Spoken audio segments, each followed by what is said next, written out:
আপনার পায়ে সমস্যা, পায়ে ব্যথা, আপনার পায়ে অসুবিধা, আপনার ডাক্তার সাহেবের কাছে বলার সাথে সাথে উনি সিল বানায় নিছে, কাট করে সিল মারা দিছে, চেয়ারে বসে নামাজ পড়বেন। ডাক্তারের বাপের ক্ষমতা নাই এটা বলার, কোন ডাক্তারের এই অধিকার নাই। আমি চ্যালেঞ্জ করলাম, চেয়ারে বসে নামাজ পড়া আর প্যারাসিটামল লেখা এক কথা না। চেয়ারে বসে নামাজ পড়া এটা ইসলামের বিধান, নামাজ পড়া এটা ইসলামের কি বিধান।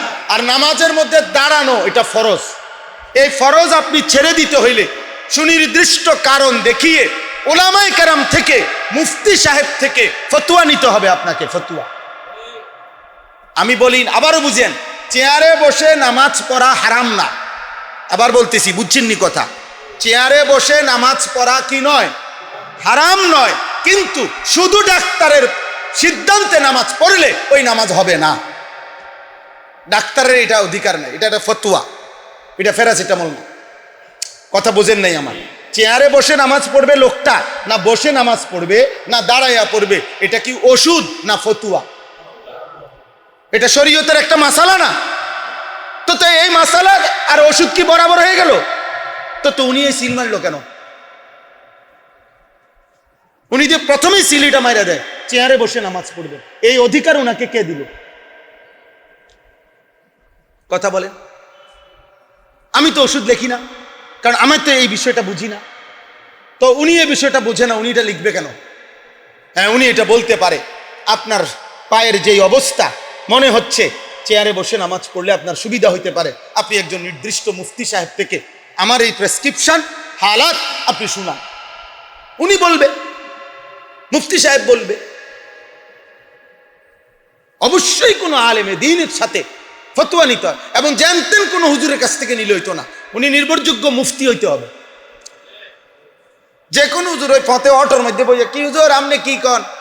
আচ্ছা চালাইয়া নেন। হ্যাঁ, হুজুরে বলছে, কোনানে কইছে মিয়া? অটোতে, অটোর মধ্যে এক জায়গায় কান্দির পাড় যাইতেছিলাম, হঠাৎ অটোতে হুজুর একজন দেখা হয়েছে। অটো হুজুর? না না, অটো হুজুর দিয়ে হইতো না, মুফতি হুজুর হইতে হইব। সিএনজি হুজুর হইলে হবে না। কথা বুঝেন নাই? আপনি নির্ভরযোগ্য আলেমের কাছে যে আপনার হালাত বলতে হবে, আপনার হালাত বলতে হবে। আল্লাহ আমাদেরকে বুঝার তৌফিক দান করেন। তাইলে দয়া করে আল্লাহর ওয়াস্তে মুসলমানের সন্তানদেরকে, মুসলমানের বাবা ফজরের নামাজে অভ্যস্ত হন। বলেন ইনশাআল্লাহ। ফজরের নামাজ দামি নামাজ, ফজরের নামাজ দামি নামাজ। ফজরবিহীন ঈমান পূর্ণ হয় না। ফজরের নামাজ, বিশ্বাস করেন, এই কোরআন হাতে ধরে বললাম, ফজরের নামাজে অনুপস্থিত যেই মুসল্লি, আল্লাহ নবী সাল্লাল্লাহু আলাইহি সাল্লামের জামানায় সাহাবাদের কাছে এটা একেবারে শতসিদ্ধ প্রসিদ্ধ নিয়ম ছিল। সাহাবায়ে কেরাম ফজরের অনুপস্থিত মুসল্লিকে যদি অসুস্থ না হইতো তাহলে মুনাফিক বলতেন। কসম খোদা, যদি রোগাক্রান্ত না হতো তো ওনারা বলতেন, আমরা তাকে মুনাফিকই ভাবতাম। ফজরের নামাজ, ইজা ফাকাদনাল ইনসানা ফি সালাতিস সুবহি আসানা বিহি যান, হযরত আব্দুল্লাহ ইবনে ওমরের riwayat। আমরা যখন কাউকে আমাদের জামানায় ফজরে অনুপস্থিত দেখতাম, আমরা তার ব্যাপারে দুইটি ধারণা করতাম, হয় অসুস্থ নয় মুনাফিক, নয় মুনাফিক, নয় মুনাফিক। পৃথিবীর কোনো কিতাবে নাই জুমার নামাজ ঈমান, মুমিন না মুনাফিক, এই পার্থক্যের চিহ্ন জুমার নামাজ না। জুমার নামাজের ফজিলত অনেক, অনেক ফজিলত, অনেক ফজিলত, অনেক ফজিলত, অনেক ফজিলত। জুমার দিনের ফজিলত, জুমার নামাজের ফজিলত। নবীজি বলছে, 3 জুমা পর পর যার ছুটে যায় সে যেন ঈমান থেকে খারিজ হয়ে যায়। কথা বুঝছেন? এটা আলাদা বিষয়, কিন্তু আপনি মুমিন নাকি মুনাফিক, এটা পার্থক্যের চিহ্ন হলো ফজরের নামাজ। ফজরের নামাজ, ফজরের নামাজে মুমিনের হাজিরা হয়, ফজরের নামাজে মুনাফিক বঞ্চিত। এই জন্য ফজরের বাতাস, ভোরের হাওয়া মুনাফিক মুক্ত হাওয়া।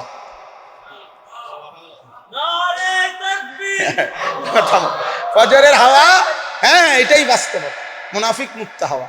ফজরের ওয়াক্তে শুধু মুমিন জাগে, মুনাফিক জাগে না, মুশরিক জাগে না, বেঈমান জাগে না, জাগে শুধু ঈমানদার। যে কয়জন টিকছে খালেস পিওর মুমিন টিকছে। হোক 5 জন, হোক কয়জন, হোক না 10 জন, কিন্তু টিকছে কোনটা? একটা পিওরটা। ফজরের নামাজ, ফজরের নামাজ মুমিনের নামাজ, ফজরের নামাজ মুমিনের নামাজ। দয়া করে নিজের ইমানের হেফাজত করেন। আখেরাত, আবারও বলছি, আখেরাতকে মামুলি মনে করবেন। ওয়ালা তুখজিনি ইয়াওমা ইউবআসুন।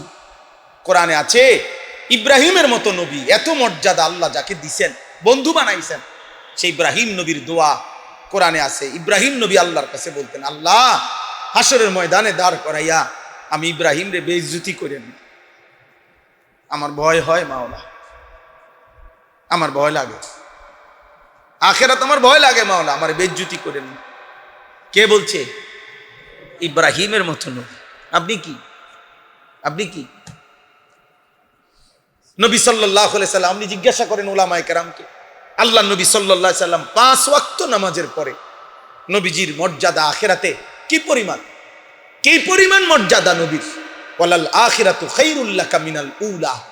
আল্লাহ বলছে, বন্ধু কসম করে বলি, দুনিয়াতে আমি আপনাকে যত মর্যাদা দিছি তার চাইতে কোটি গুণ বেশি আখিরাতে রাখছি।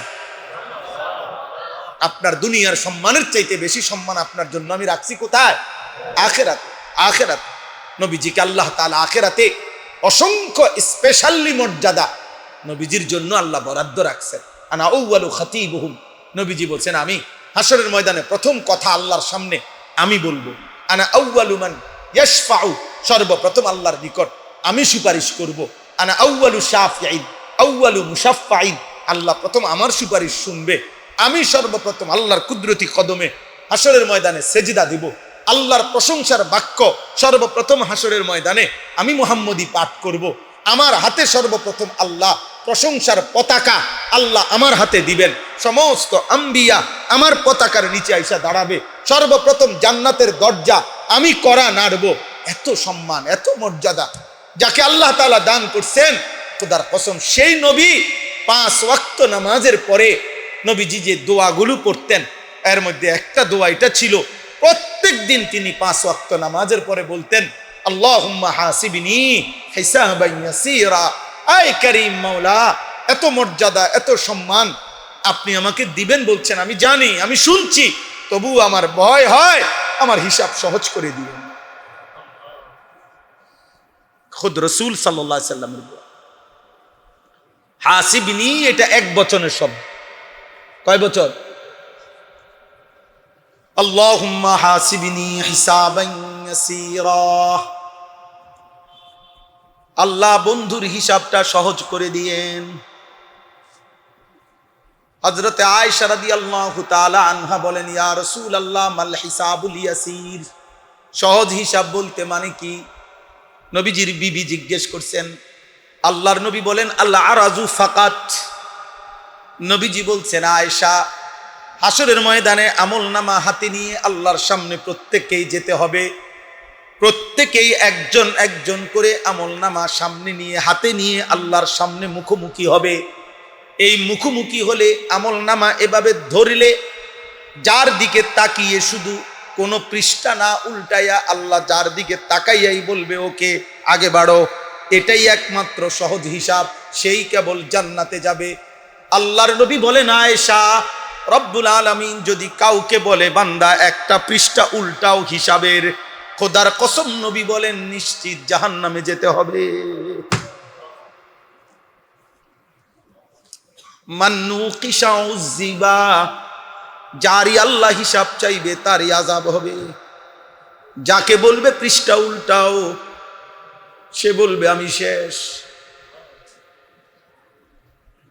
সে বলবে আমি শেষ। ফেরেশতারাও বলবে তুমি শেষ।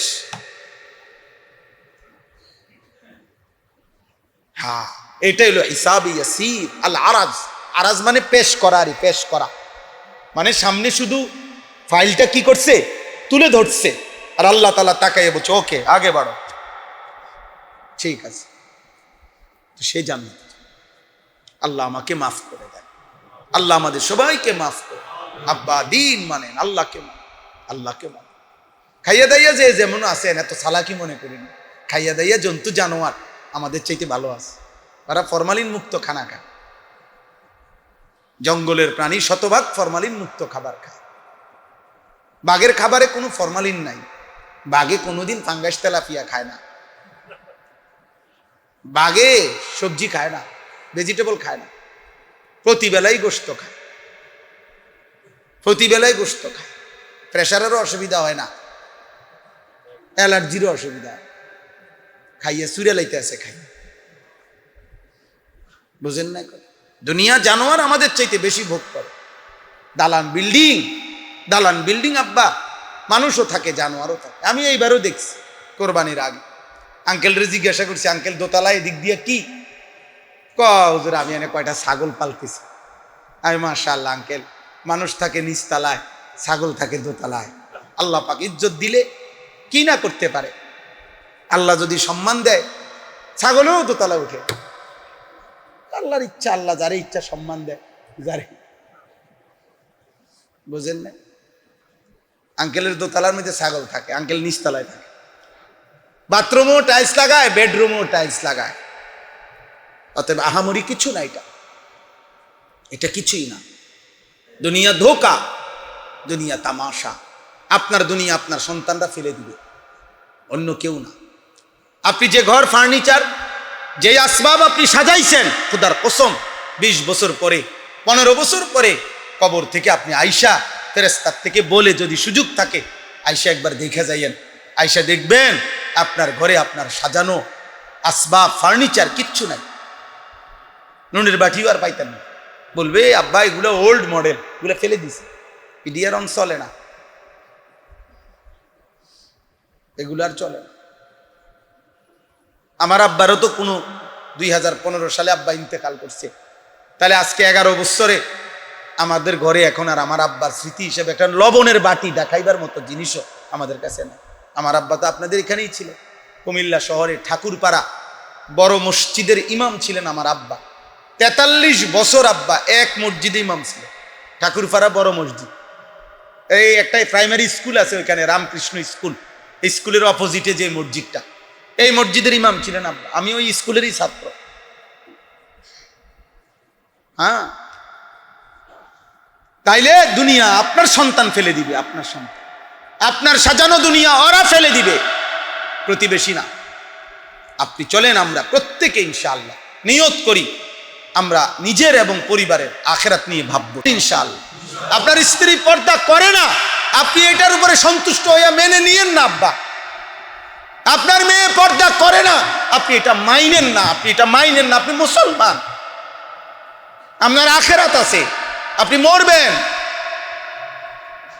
আপনি সুদের টাকার উপরে খুশি হয়েন না, আপনি ফিরতে চেষ্টা করেন। আপনি ঘুষের টাকার উপরে সন্তুষ্ট হয়েন না, আপনি ফিরতে চেষ্টা করেন। আপনি গুনাহ ছাড়েন, আপনি কষ্ট পাবেন, আপনার ফ্যামিলি কষ্ট পাবে নয়। গুনাহ দুনিয়া তো বেইজ্জতি করে, ইবলিসকে বেইজ্জতি করছে কিসে? গুনাহ। নূহ আলাইহিস সালামের কওমকে পানিতে ডুবাইছে কিসে? গুনাহ। লূত আলাইহিস সালামের কওমকে জীবন্ত উল্টায়া আছাড় দিয়া মাইরা ফেলছে আল্লাহ, কেন? গুনাহ। কারুন কেন ধ্বংস হইছে? গুনাহ। ফেরাউন কেন ধ্বংস হইছে? গুনাহ। নমরুদ কেন ধ্বংস হইছে? গুনাহ। আল্লাহর নাফরমানি আব্বা। এ কি একবারের ঘটনা? পাপীকে যে আল্লাহ দুনিয়াতে বেইজ্জতি করে, এটা কি পৃথিবীতে একবারের ঘটনা? গত 1000 বছরে একবার হইছে শুধু? তো কতবার দেখাইলে বুঝতেন? জালেমের পতন কতবার দেখলে আপনি বুঝবেন? জালেমের ধ্বংস কতবার দেখলে বুঝবেন? হারামখোরের নিকৃষ্ট পরিণতি আর কতবার দেখলে আপনি বুঝবেন? আপনি দেখেন না? আপনি বলেন আপনার চারপাশে যারা হারাম উপার্জনকারী তাদের ব্যাপারে মানুষের মন্তব্য কি? আপনি খবর নেন, আড়ালে খোঁজেন, গোপনে হাঁটেন, আপনি কথা উঠান একজন সুদখোরের ব্যাপারে, দেখেন না মানুষে কি মন্তব্য করে? মানুষে বলবে উনি জুনায়েদ বাগদাদি, হ্যাঁ, মানুষে বলবে উনি বাইজিদ বুস্তামি স্বাস্থ্য ভাই, মানুষে ব্যাককল, মানুষে ভাত খায় না, মানুষে ভাত খায় না, হ্যাঁ, আপনি শুধু ভাত খান, বাকি মানুষে চিরা খায়। উনি মনে করছে বোঝে না, মানুষে বোঝে না, হ্যাঁ না? আপনি যে ঘুষ খান এটা আপনি ছাড়া আর কেউ বোঝে না। কারণ আপনি তো শুধু ভাত খান, আমরা 3 বেলা বন দিয়া চা দিয়া খাই, আমরা বুঝি না। আপনি চালাকি করেন কেন? মনে রাখবেন আব্বা, আপনি যেমন মানুষ বুঝেও তেমন। বলেন এই কথাটা বলেন, কি কইছি? আপনি যেমন মানুষ বুঝেও কি তেমন। মানুষ সুরেরে বাইজিদ বুস্তামি বুঝে না, বাইজিদ বুস্তামিরে সুর বুঝে না। এখন যে দুপুর, আপনারা বুঝতেছেন না সবাই? কি বুঝেন না? আজকে যে বুধবার, এটা আপনারা বুঝতেছেন না সবাই? রবিবার, অর্থাৎ বাস্তবতা এটাই, বাস্তবতা এটাই। আপনি যা বুঝেও তা, মানুষ বুঝেও তা। আপনি বা যা, মানুষ তাই বুঝে, তাই বুঝে। আরবিতে একটা সুন্দর প্রবাদ আছে, অফিকা উয়ুবুন ওয়ালিন্নাসে আয়ুন, অফিকা উয়ুবুন ওয়ালিন্নাসে আয়ুন। হ্যাঁ, অর্থ হইল তোমারও দোষ আছে, মানুষেরও চোখ আছে। কি সুন্দর কথা না? তোমারও কি আছে, মানুষেরও। মানুষ বুঝতে ভুল করে না, মানুষ রাতের দিন বুঝে না। কাজেই ইমানদারকে ইমানদারই ভাব। হয়তো কখনো বলতে পারে না, হয়তো কেউ ক্ষমতার জোর দেখায়, কেউ কোনো বাহাদুরি দেখাইতে পারে, কিন্তু বাস্তবতা তাই মূল্যায়ন হয় আপনার ব্যাপারে। আপনি যা করছেন, সামনে হোক, পিছনে হোক, আড়ালে হোক, আপনার ব্যাপারে মূল্যায়ন হবে, তাই আপনি করছেন যা। আমার কথাটা বুঝছেন নি আপনি? আমরা নিজেরা পড়ছি, ইতিহাস কখনো ভুল কালিতে লেখা হয় না। ইতিহাস কখনো কি লেখা হয় না? ভুল কালিতে। আপনি যতই আড়াল করুক, কোনো না কোনো ব্যক্তি সাতবক জমিনের নিচে হলেও ওইখানে বৈশা হলো সঠিক ইতিহাস লিখে রাখছে। একদিন পৃথিবীতে ওইটাই প্রকাশ পাবে যা আপনি করেছিলেন। মাটির তলদেশ থেকে বেরোন, প্রয়োজনে প্রত্নতত্ত্ববিদরা বাইর করব, প্রয়োজনে শিলালিপি উদ্ধার হলে বাইর হইব। আপনি চিটার আছিলেন, বুঝেন না? আপনি চিটার আছিলেন, আপনি বাটফার আছিলেন। নওজুবিল্লাহ, আল্লাহ আমাকে মাফ করে দেন। চলেন, এই কথা শেষ আমার। আমি আপনাদেরকে এটা বলতে চাইলাম, নিজের এবং পরিবারের, স্ত্রী সন্তানের আখিরাতের ফিকির করো। দুনিয়া নিষেধ না, ওয়ালা তানসা নাসিবাকা মিনাদ দুনিয়া। আল্লাহ বলছে দুনিয়া ভুলে যেও না। নবীজি বলছে ওয়া আনফিক আলা ইয়ালিকা মিন কাওলিক, তোমার সাধ্যমতো পরিবারের জন্য খরচ করো, নিষেধ নাই। নবীজি বলছে নাফাকাতুর রাজুলি আলা আহলিহি সাদাকা, কোন ব্যক্তি তার পরিবারের স্ত্রী সন্তানের জন্য যা খরচ করে, প্রত্যেকটা টাকা, প্রত্যেকটা মুদ্রা আল্লাহর রাস্তায় সাদাকা, কোনো অসুবিধা নাই।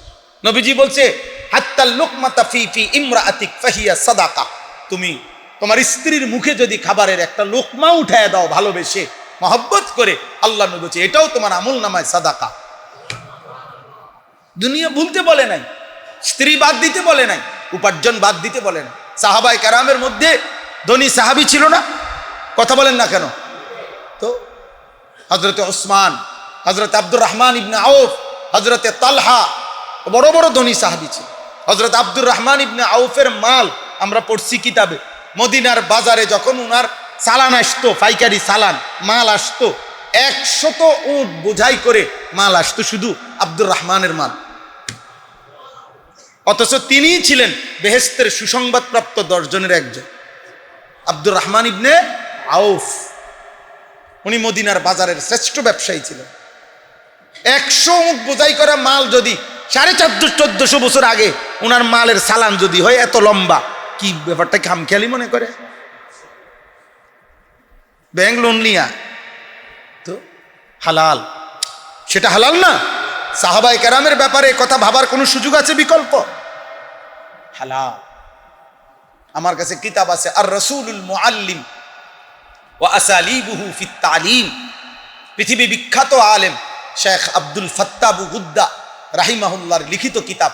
ওই কিতাবের মধ্যে আছে পৃথিবীর সমস্ত মনীষী এ ব্যাপারে একমত যে প্রিয় নবী সাল্লাল্লাহু আলাইহি সাল্লামের 23 বছরের নবুয়তের জীবনে যদি নবীজির একটি মুজিজাও না থাকতো, একটি মুজিজা অলৌকিক কিছু যদি না থাকতো, শুধু এক একজন সাহাবায়ে কেরামকে যদি পৃথিবীর সামনে পেশ করা হয়, তিনি বলছেন আল্লাহর কসম মুহাম্মদ আরবির নবুয়তের প্রমাণের জন্য, বিশুদ্ধতার জন্য, শ্রেষ্ঠত্বের জন্য সাহাবাদেরকে দেখানো, এটাই যথেষ্ট।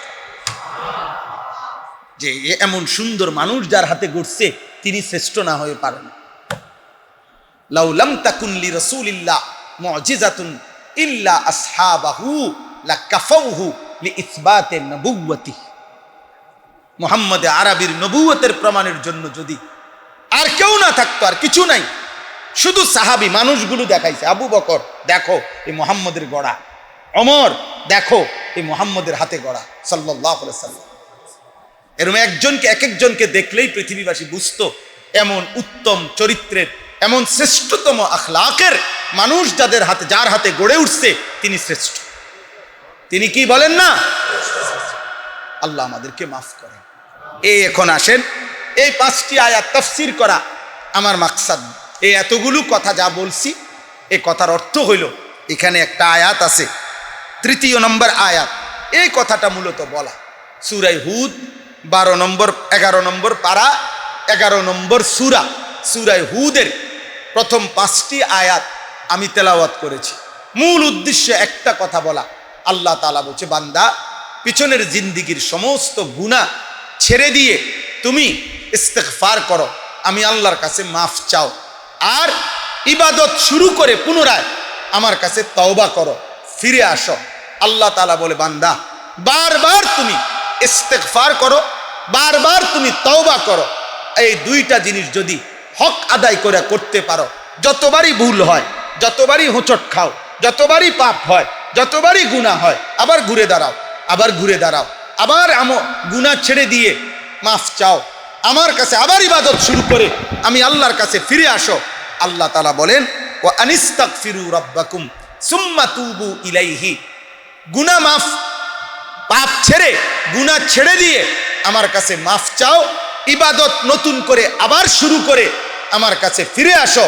আল্লাহ বলেন, আমি তোমারে 2টা পুরস্কার দেব। ইউমাত্তিউকুম মাতাআন হাসানান ইলা আজালিম মুসাম্মা। বাকিটা হায়াত, দুনিয়ার জীবন, তোমার সমস্ত প্রয়োজনীয় উপকরণ হালাল পবিত্র মাধ্যম দিয়ে পূরণ করে দেব।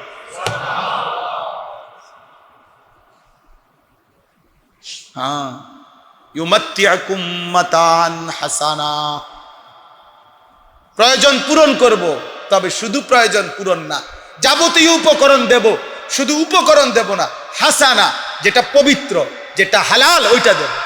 নারীর চাহিদা, নর্তকী দেখে পূরণ করছো, উলঙ্গ ছবি, জিনা ব্যভিচার দেখে, নাটক দেখে, সিনেমা দেখা, মোবাইলের অশ্লীল দৃশ্য দেখা, আল্লাহ তাআলা বলে, না বান্দা, আমার কাছে আসো, পবিত্র হালাল স্ত্রী দিয়ে আমি তোমার প্রয়োজন পূরণ করে দেব। টাকা দরকার, সুদের টাকা নিও না, ঘুষের টাকা নিও না, কিস্তির টাকা নিও না, লোনের টাকা নিও না, ওজনে কম দিয়া টাকা নিও না, দুর্নীতি করে টাকা নিও না, নয়সই করে টাকা নিও না। টাকাই তো লাগবে বান্দা, আমার কাছে আসো, আমি হালাল পবিত্র টাকা দিয়ে প্রয়োজন পূরণ করে দেব। ইউমাত্তিউকুম মাতাআন হাসানা ইলা আজালিম মুসাম্মা। বাকি হায়াত ওয়াদা দিলাম। শর্ত হইল গুনাহ করবা না, শর্ত হইল ইবাদতের সাথেই থাকবা। বলেন ইনশাআল্লাহ, বলেন ইনশাআল্লাহ। এই শব্দটাই শেষ, ইস্তেগফার এবং তওবা। বলেন, এটা আমাদের সবার কাছে পরিচিত। ইস্তেগফার এবং তওবা পরিচিত কিনা, কিন্তু এটার হাকিকত আমরা বুঝি কম। এটার হাকিকত কি? সহজ কথা মনে রাখতে হবে। গুনাহ ছেড়ে দিয়ে মাফ চাওয়া, এটাকে বলে ইস্তেগফার। বলেন, কি কইছি কোন? গুনাহ ছেড়ে দিয়ে মাফ চাওয়া, এটাকে কি বলে? পুনরায় ইবাদত শুরু করে আল্লাহর কাছে ফিরে আসা, এটাকে বলে তওবা। কোন? এটা কিছু কোন? পুনরায় ইবাদত শুরু করে আল্লাহর কাছে কি করা? ফিরে আসা, এটাকে বলে কি? তওবা। এজন্য গুনাহ ছেড়ে না দিয়ে এমনে মাফ চাওয়া, এটা মিথ্যাবাদিতা। পুনরায় ইবাদত শুরু না করে তওবার ভান দ্বারা, এটা মিথ্যাবাদী। এটা কিতাবে আছে, তাফসীর আছে। আল ইস্তিগফারু বিলা ইকলাইন আনিদ দুনুবি তাওবাতুল কাদ্দাবিন।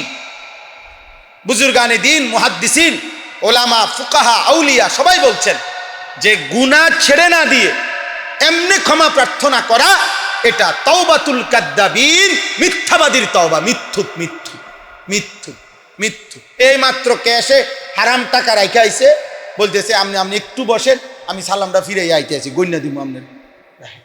গিয়ে আবার 2 নম্বরই টাকা গনে, আর ওই মাঝখান দিয়ে আবার সালাম ফিরাইয়া মুনাজাত ধরছে কিন্তু হুজুরের লাগে, আস্তাগফিরুল্লাহ রাব্বি ওয়া আতুবু ইলাই। কিসের আস্তাগফিরুল্লাহ আঙ্কেল? কিতা মানে কি কইতে চাইলেন? কোন গুনার থেকে আস্তাগফিরুল্লাহ কইছেন? ওইটি হাডি এই ওই যে আপনার টাকা দিয়ে এনে রয়ে গেছে, পকেটে বিড়ি, পকেটে সিগারেট, এবার কয় আস্তাগফিরুল্লাহ রাব্বি। কিসের আস্তাগফিরুল্লাহ? এটা কার কাছে মাফ চাইতেছে? চালাকি করেন। হ্যাঁ, তাহলে গুনাকে গুনার জায়গায় রাখা, পাপকে পাপের জায়গায় রেখে এই মাফ চাওয়ার ভান করা, এটা কি? মিথ্যাবাদিতা। বলেন না এটা কি? মিথ্যাবাদী, মিথ্যাবাদী, মিথ্যাবাদী। এমন ইস্তেগফারের উপরে ইস্তেগফার, এমন তওবার উপরে তওবা। এটা একটা ছোট্ট উদাহরণ আছে। পাকিস্তান করাচির বিশ্ববিখ্যাত বুজুর্গ কুতবে আলম হজরত মাওলানা শাহ হাকিম মোহাম্মদ আখতার রহমতুল্লাহ আলাই, এই উনি হজরত একবার হজ্জের সফরে যাইতেছেন। উনি বহুত বড় বুজুর্গ ছিলেন, সারা পৃথিবী বিখ্যাত বুজুর্গ ছিলেন করাচি হজরত রহমতুল্লাহ আলাই। তো হজ্জে যাইতেছেন, হজ্জে উনার পাশে বিমানের মধ্যে উনার সাথে আরেকজন হাজি ছিল পাকিস্তানের, উনিও এহরাম পরা, হজরতও এহরাম পরা। তো বিমানের যে মহিলারা, বিমানবালা, এই মহিলারা যে আসা যাওয়া করতেছে, নাস্তা পানি দিতেছে, এগুলো তো সুন্দরী নারী এবং কাপড় চোপড়ও পূর্ণ ঠিক না, পর্দা পুশিদার কোনো কি নাই, এহতেমাম নাই। এই হাজি সাহেব যে পাশে বসা, এহরাম পরা, উনি ওই করাচি হজরত রহমতুল্লাহর দিকে তাকাইয়া, মানে উনারে বলতেছে, মহিলাগুলোর দিকে তাকাইয়া রয়েছে উনি, এই হাজি সাহেব তাকাইয়া, আপনি তাকাইয়া থাকতে থাকতে হজরত আস্তাগফিরুল্লাহ আস্তাগফিরুল্লাহ, ये कैसा मंजर है? হজরত এই আস্তাগফিরুল্লাহ আস্তাগফিরুল্লাহ, এটা কি দৃশ্য? মহিলাগুলোর এই হালাত। তখন হজরত করাচি হজরত রহমতুল্লাহ বলছে, ভাই তেরি আস্তাগফিরুল্লাহ পর আস্তাগফিরুল্লাহ, তোমার আস্তাগফিরুল্লাহর উপরে কি আস্তাগফিরুল্লাহ, ये कैसा আস্তাগফিরুল্লাহ? তাকাইয়া রইছে মহিলার দিকে পুরা দমে, আবার কও আস্তাগফিরুল্লাহ। তখন হজরত বলছেন, আরে ভাইয়া, আরে ভাই, পহলে তো নজর হটাও ফির আস্তাগফিরুল্লাহ পড়ো। আগে কি করো? আগে তো চোখ সরাও, এরপরে না কি কইবা আস্তাগফিরুল্লাহ। তাকাইয়া তাকাইয়া কেমনে, টেলিভিশনের দিকে তাকাইয়া কইতেছে আস্তাগফিরুল্লাহ আস্তাগফিরুল্লাহ। কি শুরু হইলো দুনিয়াটার মধ্যে? আপনি বুঝছেন না আঙ্কেলে, আপনি যেটি চাইতেছেন এগুলো শুরু হয়েছে আর কি, এটা তো শুরুই হয়েছে, চলতেই আছে, দেখেন না? কারে বুঝান? এই জন্য এই সমস্ত ইস্তেগফার, আল্লাহ বলেন ইস্তেগফার করো, গুনাহ ছেড়ে দিয়ে মাফ চাও। বলেন ইস্তেগফার মানে কি? গুনাহ ছেড়ে দিয়ে মাফ চাওয়া। আর তাওবা মানে কি? পুনরায় ইবাদত শুরু করে আল্লাহর কাছে ফিরে আসা। ফিরে আল্লাহ বলে, দুনিয়াতে আমি তোমার সমস্ত প্রয়োজন হালাল পবিত্র মাধ্যমে যাবতীয় উপকরণ আমি দিয়ে দেব। ওয়ায়ুতি কুল্লাযী ফাদলিন ফাদলা, আখিরাতে সর্বোচ্চ বিনিময় জান্নাত দান করব। ওয়া ইন তাওয়াল্লাও, যদি আমি আল্লাহর কথা থেকে মুখ ফিরায়া নাও, ফা ইন্নী আখাফু আলাইকুম আযাবা ইয়াউমিন কাবীর। হে নবী, আপনি বলেন হে আল্লাহর বান্দারা, যদি আল্লাহর কথা থেকে মুখ ফিরিয়ে নাও, তবে আল্লাহর আযাবের চূড়ান্ত ভয় আমি তোমাদের ব্যাপারে করছি। তাহলে আল্লাহর আযাব হবেই হবে, জাহান্নামের আযাব হবেই। আল্লাহ আমাকে মাফ করে দেন, আল্লাহ আপনাদের সবাইকে মাফ করে দেন। মাশাআল্লাহ, বহুত মহব্বতের সাথে অনেক লম্বা সময় আপনারা এই মসজিদে আপনারা বসছেন। আল্লাহ তাআলা আপনাদের এই বসা, এই ফিকিরের মধ্যে বরকত দান করেন। যাদের ফিকিরে মহব্বতে আজকের এই আয়োজন হয়েছে, আল্লাহ তাআলা তাদের সকলকে কবুল করে নেন। আপনারা ধারাবাহিক যখন যেমনি সুযোগ হয় ওলামায়ে কেরামের মশওয়ারা নিয়ে, ধারাবাহিক হোক, 2 মাসে হোক, 1 মাসে হোক, মাঝে মাঝে দিনই মজলিস চালু রাখেন। ওলামায়ে কেরামকে দাওয়াত দিয়ে দিয়ে অল্প অল্প কথা। আপনাদের আমাদের কুমিল্লা শহরে অনেক বুজুর্গ ওলামায়ে কেরাম আছেন, কাসিমুল উলুম মাদ্রাসা আছে, রানীর বাজার মাদ্রাসা আছে, আরও বুজুর্গ ওলামায়ে কেরাম আছে। ওনাদেরকে দিয়ে দিয়ে অল্প অল্প করে বলান, আল্লাহর কথা বলতে থাকেন, শুনতে থাকেন, আয়োজন করতে থাকেন। বরং মনে রাখবেন, এই বলতে বলতে, শুনতে শুনতে, এই ইন্তেজামের মধ্যে থাকতেই মালিক যার ব্যাপারে দয়া করবে, কোনো কথা তার কলিজায় লাগবে, তো জিন্দেগি বদলায় যাবে। ফায়সালা তো কোথায়? উপর। ফায়সালা তো উপরে, ফায়সালা তো আসমান। এই জন্য বলতে থাকা, শুনতে থাকা। যুবক ভাই, আপনাদের কাছে অনুরোধ, দোস্ত আমার, বন্ধু আমার, সাথী আমার, ভাইয়া, এই পৃথিবীর যেই কোনো বিবেকবান মানুষের এটাই কথা যে আত্মপরিচয় ভুলে গেলে ওই জাতি কখনো প্রতিষ্ঠিত হয় না। অতএব চুল, চেহারা, লেবাস, পোশাক, কাফের, মুশরিক, ইহুদি, খ্রিস্টানদের অনুকরণ করে কখনোই আত্মসম্মানপূর্ণ মানুষ হওয়া যায় না। 2-4 কলম পড়ালেখা আমরাও করছি, ওইখানে আমরা এটা পড়ে বুঝছি। এটা আত্মসম্মান বড় নিয়ামত, আত্মমর্যাদা থাকা। আমার আব্বা আছে, আমি তোর বাপের মতো মুকিতাম। আমার আল্লাহ আছে, আমার নবী আছে, আমার কিতাব আছে, আমার ধর্ম আছে, আমার বিশ্বাস আছে, আমার বন্ধন আছে। আমি লাগাম ছাড়া না, আমি বাঁধন হারা না, আমি পাগল না, ছাগল না, আমি গরু ছাগল না, আমি ইমানদার। অতএব আমার সবকিছু নিয়ন্ত্রিত। ইমানদারের সবকিছু কি? বাহ্যিকগুলো, ভেতরের গুলো। আপনি ছোটখাটো বিষয় বলে ফেলে দিয়েন। অনেক ভদ্রলোক আছে চালাক, আপনার কথা বললে বলে এই সমস্ত দাড়ি, টুপি, এই সমস্ত ছোটখাটো বিষয় নিয়ে এত মাথা কামায়েন। আমি একদিন একজনের শক্ত করে জাতা দিয়ে ধরছিলাম, বললাম যে আপনি লেখা দেন এই কাগজে ইসলামের ছোট ছোট বিষয় কোনগুলো আর বড় বড় বিষয়গুলা কোনগুলো, আপনি লেখা দেন, আপনি ফয়সালা দেন। কথা বলেন না। 2 নাম্বার হলো এগুলা যে ছোট বিষয়, এই ছোট বিষয়ের সিদ্ধান্ত দিছে কে যে এগুলা ছোট, এটাও আপনি করবেন না বলেন।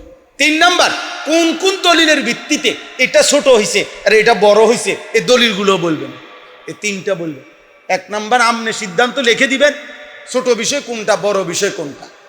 3 নাম্বার হইল, 2 নাম্বার হইলো ছোট, এটারে ছোট বলছে কে, এটারে বড় বলছে কে, এই সিদ্ধান্ত কে দিল, এটা আপনি লিখে দেবেন। 3 নাম্বার হইলো দলিল দিবেন, এটা ছোট হইলো কেন, এটা বড় হইলো, বুঝেন না? এই ছোটখাটো বিষয়, ছোটখাটো বিষয় কি আপনি কেমনি ফয়সালা নিলেন এটা ছোট? বলেন না। মেসওয়াক এটা ছোট বিষয়, মনে করেন নিয়মিত মেসওয়াক করা এটা ছোট বিষয়, এটা কেমনে বুঝছেন আপনি ছোট? আপনাকে এটা বলছে কে এটা ছোট? আপনার এই যুক্তিটা দেখান। নিয়মিত ব্রাশ করা এটা ছোট বিষয়, কই ওইখানে যে গুরুত্ব দেন তো, তাহলে এটাও তো একটা ছোট বিষয়। বাচ্চাটাকে 15 দিনে, 20 দিনে, 25 দিন পর একবার আপনি ব্রাশ করান, দাঁত মাজান, অথবা তাকে এটার উপরে ছেড়ে দেন। কই মাজি একবার আজরাইলের মতো দাঁড়ায় থাকে, আব্বু ব্রাশ করো, আগে ব্রাশ তারপরে নাস্তা করে কিনা, বলেন না কেন? বাবা দাঁড়ায় থাকে না তো তাইলে এইটা যদি ওইখানে এত গুরুত্বপূর্ণ হয়, এখানে গুরুত্বপূর্ণ হবে না কেন? কেন গুরুত্বপূর্ণ হবে না বলে? নবীজি সাল্লাল্লাহু আলাইহি সাল্লাম ইন্তেকালের পূর্বে, শেষ ইন্তেকালের পূর্ব মুহূর্তে, বুখারীর হাদিস, আম্মা জান আয়েশা বলছেন নবীজির জীবনের শেষ আমল কি ছিল? মিসওয়াক। জানেন নবী সাল্লাল্লাহু আলাইহি সাল্লামের আখিরি আমল কি ছিল? মিসওয়াক। মিসওয়াক করতে করতে নবী সাল্লাল্লাহু আলাইহি সাল্লাম ইন্তেকাল করছে। এটা ছোট বিষয়? একটা উদাহরণ দিলাম আর কি। কোনোটাই আপনি ছোট বলার অধিকার নেই, আপনি বড় বলার অধিকার নাই, বরং কোনটা ইসলামের বিধানের কোন মানদণ্ড, ফরজ, ওয়াজিব, সুন্নতে মুআক্কাদা, সুন্নতে জায়েদা, মুস্তাহাব, নফল, মুবাহ মানে জায়েজ, হারাম, মাকরুহে তাহরিমি, মাকরুহে তানজিহি, এগুলো যুগ যুগ ধরে ফুকাহায়ে কেরাম কিতাবের মাধ্যমে কোরআন সুন্নাহর বিস্তারিত গবেষণা করে এটা লিখে দিছে। আপনার সুবিধা মতো আপনি ছোট করবেন, আপনার সুবিধা মতো আপনি বড় বলবেন, এ কথার কোনো যুক্তি কথা অধিকার আপনার নাই, আমারও নাই। আল্লাহ আমাকে বুঝার তৌফিক দান করেন। সবাই মিলে 5 ওয়াক্ত নামাজ পড়েন। যুবক ভাই ফজরের নামাজ পড়েন, ফজরের নামাজ পড়েন, ফজরের নামাজ পড়েন, ফজরের নামাজ পড়েন। আমার জীবনের একটা মেহনত, আমি ফজর ক্যাম্পেইনের কাজ করি, এর লাগে একটু বেশি বলি। আমার শায়েখ আল্লামা মুফতি মুশতাকুন নবী কাসেমি হুজুর আমার এটা দায়িত্ব দিছিলেন, ফজরের মুসল্লি বৃদ্ধির চেষ্টা করি সারা বাংলাদেশে। আলহামদুলিল্লাহ সারা বাংলাদেশে হাজার হাজার যুবক আছে এখন যারা আমাদেরকে মহব্বত করে, ফজরের নামাজের জন্য একজন আরেকজনকে ডাকে আর কি, ফজরের মুসল্লি বাড়াইতে চেষ্টা করি আমরা সারা বাংলাদেশে। আমাদের এই কাজটা আছে, এটার নাম আমরা ফজর ক্যাম্পেইন বলি আর কি। ফজরের জন্য প্রচারণা, ক্যাম্পেইন মানে প্রচারণা, ইংরেজি শব্দ। তাইলে ফজরের জন্য একজন আরেকজনকে ডাকবেন, এটা আমার অনুরোধ। স্কুলে পড়েন, কলেজে পড়েন, ইউনিভার্সিটিতে পড়েন, যেখানেই পড়েন আব্বা, আপনি দিন শিখেন, কিছু হোক যখন যেটুকু সময় হয়, যেদূর পারেন আপনি ধারাবাহিকভাবে দিন শিখেন। অজু, নামাজ, সূরা, কেরাত, রুকু, সেজদা অল্প অল্প পরিমাণ হলেও বয়স্করা, নওজোয়ান ভাইরা আপনারা পড়েন। বৈষয়িক পড়ালেখা নিষেধ না, নিষেধ না। আমিও কুমিল্লা ভিক্টোরিয়া কলেজ থেকে মাস্টার্স পাস করছি, অতএব এটা নিষেধ করছি না আমরা কেউ, কিন্তু কোরআন শিখেন, দিন শিখেন, অল্প হোক, অল্প হোক, যখন যেটুকু সময়।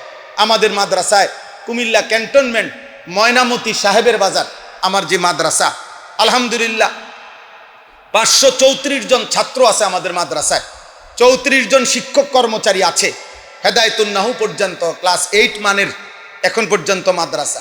কিন্তু আমরা পৃথক মাদ্রাসার জন্য আলাদা জায়গা কিনছি। আমি কুমিল্লা ক্যান্টনমেন্ট 1 একর 15.5 শতক, 115.5 শতক জায়গা, একটা উদ্দেশ্যে যে আমি একটা পৃথক মাদ্রাসা করতে চাচ্ছি। সারা বাংলাদেশের স্কুল, কলেজ, ইউনিভার্সিটির ছেলেরা, বয়স্ক বাবারা বছরের যেই কোনো দিন যার যেটুকু সময় হয় এটুকু সময় নিয়ে আসবে, দিন শিখবে। যে আসবে যখন, দিন শিখবে তখন। যার সময় যতক্ষণ, দিন শিখবে ততক্ষণ। 3 ঘন্টা হোক, 30 ঘন্টা হোক, আপনার সময় যে দূরের দূর শিখবে, আপনি এতটুকু শিখবেন। আলহামদুলিল্লাহ এখনো আমরা 2 মাস পর পর, 3 মাস পর পর আমরা এটা করি আমাদের মাদ্রাসায়। গত বছর আমরা প্রায় 500 স্কুল কলেজের ছেলেদেরকে অজু, নামাজ, সূরা, কেরাত 3 দিন করে 6 দিনে 11 ঘন্টা করে প্রতিদিন আমরা শিখাইছি আমাদের মাদ্রাসায়।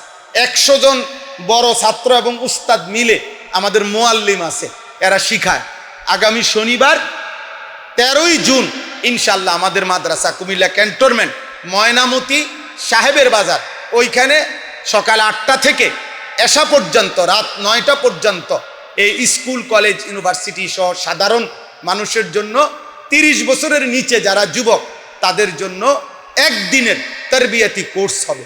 সকাল 8টা থেকে জোহর পর্যন্ত অজু, নামাজ, সূরা, কেরাত ছোট ছোট 5 জন 10 জনের গ্রুপ করে শেখানো হবে। জোহরের পরে 2:30টা থেকে এশা পর্যন্ত বয়ান হবে। আমার শায়েখ আল্লামা মুফতি মুশতাকুন নবী কাসিমি হজরত বয়ান করবেন। আমাদের প্রিয় ভাই বাংলাদেশের অন্যতম প্রথিতযশা বক্তা আল্লামা মুফতি আরিফ বিন হাবিব, তিনিও ইনশাআল্লাহ বয়ান করবেন এবং আমরাও নিজেরা থাকবো ইনশাআল্লাহ, আল্লাহ হায়াত দিল। যুবক ভাইদেরকে দাওয়াত, যাদেরই সুযোগ হয় আপনারা আমাদের মাদ্রাসার এই ইসলাহি মজলিসে শনিবার দিন তারবিয়াতি কোর্সে যাবেন। বাবারা যারা আছেন আপনাদের ছেলেদেরকেও সুযোগ থাকলে পাঠাবেন, কোনো খরচ দিতে হবে না, ওইখানে শুধু যাবে, আসবে, এতটুকুই। সকালের নাস্তা, দুপুরের খাবার, রাত্রের খানা, এগুলো সব আমাদের আল্লাহর দয়া, আমরাই ব্যবস্থাপনা করব। আমাদের মহব্বতের ভাইরাই দিবে ইনশাআল্লাহ। ব্যক্তিগত মাদ্রাসার জন্য দোয়া করবেন। আমার ওই মাদ্রাসার মধ্যে অনেক বড় এই জায়গা কিনতে গিয়ে 2,67 লাখ টাকা এই জায়গাটার দাম। আমরা একটা কাগজ সব সময় প্রতিদিন সারা বাংলাদেশে যেখানেই যাই দেই। এই কাগজটার মধ্যে একটা আবেদন আছে, এক নামাজের মুসল্লা যায় নামাজ পরিমাণ আমাদের ওই মাদ্রাসার জায়গাটার দাম 4,200 টাকা। যদি কোনো আল্লাহর বান্দা এখানে বিকাশ নাম্বার, অ্যাকাউন্ট নাম্বার আছে, সুযোগ থাকলে পারলে কেউ আমাদের মাদ্রাসার এই জমিতে এক মুসল্লা পরিমাণ টাকা 4,200 টাকা পারলে শরিক হইয়েন। যদি পারেন, এই কাগজে বিকাশ নাম্বার, অ্যাকাউন্ট নাম্বার আছে, পারলেই দিয়েন, না পারলে দোয়া করেন। আল্লাহ চাহে তো ইনশাআল্লাহ আমাদের স্বপ্ন দিনই বড় একটা বাস্তবায়ন করা। আল্লাহ তাআলা আমাদেরকে তৌফিক দেন। আজকের এই মুবারক ইসলাহি মজলিস আল্লাহ কবুল করে নেন। আল্লাহ তাআলা ইমাম, খতিব, আয়োজক, মুসল্লি আপনাদের সকলকে আল্লাহ তাআলা বরকত দান করেন। সকলেই আমরা এখন দোয়া করি, একবার সূরা ফাতিহা পড়েন।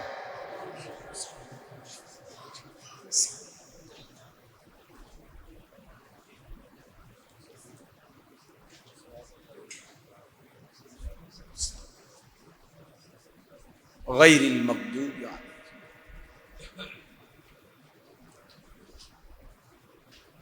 আবারও দোয়ার আগে আবারও শেষ প্রথম কথাটা আমি মনে করাই দিলাম। 1 নম্বর হলো মনোযোগ দিয়ে শুনবেন আল্লাহর কথা। 2 নম্বর মানার জন্য পরিকল্পনা করবেন, অর্থাৎ আপনি উড়াইয়ে দিয়েন না, এক কথায় ফেলাইয়া দিয়েন না। এইটা আমি বেশি বলি, মানে তাইলে পারবেন। আপনি আগে বলতে হবে যে আমি নিলাম কথাটা, এবার আমি চেষ্টা করি।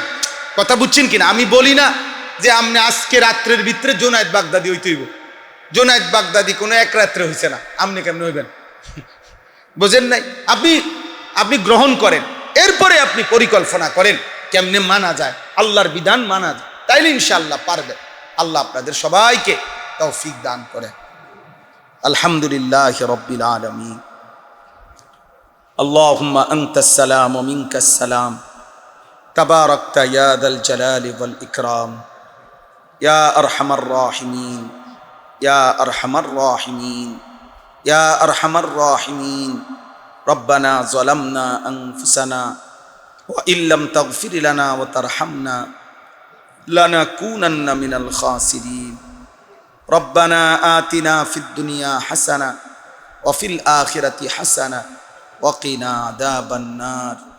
রব্বানা ওয়া আতিনা মা ওয়া'আদতানা আলা রুসুলিক ওয়া লা তুখজিনা ইয়াওমাল কিয়ামা ইন্নাকা লা তুখলিফুল মিআদ। রব্বানা আসরিফ আন্না আযাবা জাহান্নাম ইন্না আযাবাহা কানা গারামা ইন্নাহা সাআত মুস্তাকাররাম ওয়া মুকামা। রব্বিরহামহুমা কামা রব্বায়ানি সগীরা।